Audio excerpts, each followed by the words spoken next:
আসসালামু আলাইকুম। জেল হত্যা দিবস আমাদের অঙ্গীকার পুনর্ব্যক্ত করার দিন। প্রিয় দেশবাসী, আজ আমরা একত্রিত হয়েছি ইতিহাসের এক নির্মম অধ্যায়ের স্মৃতির প্রতি সম্মান জানাতে। 1975 সালের 3রা নভেম্বর ছিল বাংলাদেশের জন্য একটি কলঙ্কিত রাত্রি, যেদিন জাতির 4 স্তম্ভকে হত্যা করা হয়েছিল। এটি ছিল কেবল 4টি প্রাণের বিনাশ নয়, এটি ছিল আমাদের সংবিধানের প্রতি, গণতন্ত্রের প্রতি এবং ন্যায় বিচারের প্রতি এক মারাত্মক আঘাত।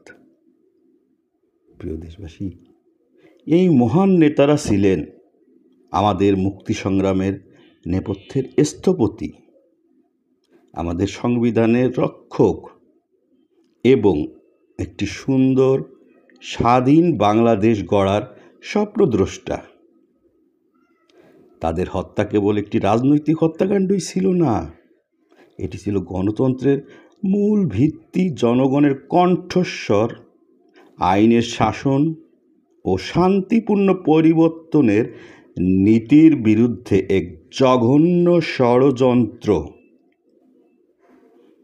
প্রিয় দেশবাসী, আমরা সকলেই জানি একটি সভ্য ও গণতান্ত্রিক রাষ্ট্রে ন্যায় বিচার কোনো বিকল্প নয়, বরং এটি অপরিহার্য ভিত্তি। জেল হত্যার মতো নির্মম ঘটনার সুষ্ঠু ও ন্যায় বিচারপূর্ণ তদন্ত এবং বিচার প্রক্রিয়া নিশ্চিত করা রাষ্ট্রের দায়িত্ব। এটি শুধু শহীদদের পরিবারের জন্য নয়, পুরো জাতির জন্য আবশ্যক। ইতিহাসের সাথে আমাদের আন্তরিকতার পরিচয় দেওয়া প্রয়োজন। আমরা কখনোই এই বর্বর হত্যাকাণ্ডের পূর্ণাঙ্গ বিচার ও জবাবদিহিতা থেকে মুখ ফিরিয়ে নিতে পারি না। প্রিয় দেশবাসী, একটি শক্তিশালী ও স্বচ্ছ জবাবদিহিমূলক ব্যবস্থাই পারে ভবিষ্যতে এই ধরনের পৈশাচিকতা রোধ করতে।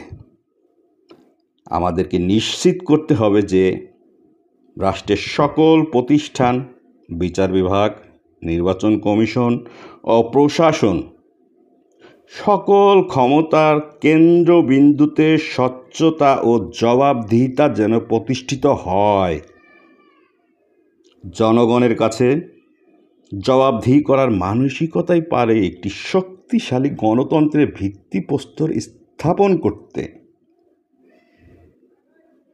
তাই আমি আহ্বান জানাই, আজ এই জেল হত্যা দিবসে এই 4 মহান নেতা ও সকল শহীদদের আত্মত্যাগের প্রতি আমাদের অঙ্গীকার হোক, সকল দেশবাসীর পক্ষ থেকে আমাদের অঙ্গীকার হোক, 1, আমরা কখনোই আমাদের ইতিহাস ভুলব না ইনশাল্লাহ।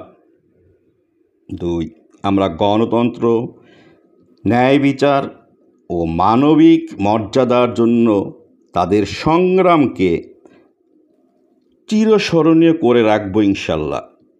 এবং 3, আমরা একটি এমন বাংলাদেশ গড়ে তুলব যেখানে আইনের শাসন ও নৈতিক মূল্যবোধের প্রতি শ্রদ্ধা সর্বোচ্চ স্থান পাবে ইনশাল্লাহ। পরিশেষে আমি বলতে চাই, শহীদদের রক্তে লেখা এই ইতিহাস আমাদের পথ দেখাবে। তাদের স্বপ্নকে বাস্তবায়িত করার দায়িত্ব আমাদেরই। আসুন আমরা একটি ন্যায়ভিত্তিক, অসাম্প্রদায়িক ও প্রগতিশীল বাংলাদেশ গড়ার মাধ্যমে তাদের আত্মার শান্তি কামনা করি। আসসালামু আলাইকুম।